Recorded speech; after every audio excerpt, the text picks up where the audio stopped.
eastern Wayne County in southeastern Michigan, eastern Washtenaw County in southeastern Michigan, until 8:30 a.m.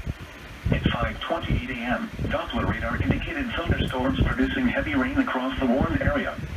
Up to 2 inches of rain have already fallen.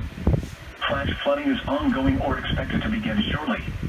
Heavy rain is persisting and may lead to an additional inch or 2 of rain. Hazard: flash flooding caused by thunderstorms. Source: radar indicated. Impact: flooding of small creeks and streams, urban areas, highways, streets and underpasses, as well as other drainage and low-lying areas. Some locations that will experience flooding include Ann Arbor, Livonia, Romulus, Ypsilanti, Saline, Milan, Canton, Northville, Salem, Belleville, Dixboro, Willis, Westland, Garden City, Wayne, Plymouth, Pittsfield Township, Whittier, Sumter Township, and Bedford. Turn around, don't drown when encountering flooded roads. Most flood deaths occur in vehicles. Repeating, a flash flood warning has been issued until 8:30 a.m. for the following counties.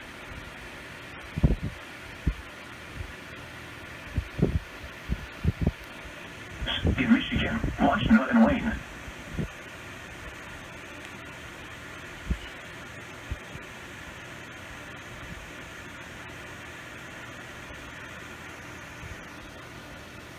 Okay, I don't know why there was no or just to the east of end Center, of message to and that it, place but is the heaviest rain right over here. I caught a flash flood warning. But you'll notice we do have a bit of yellow. I guess I here played and this there, Valerie not for just this. on Cape Canaveral, but up the coast of the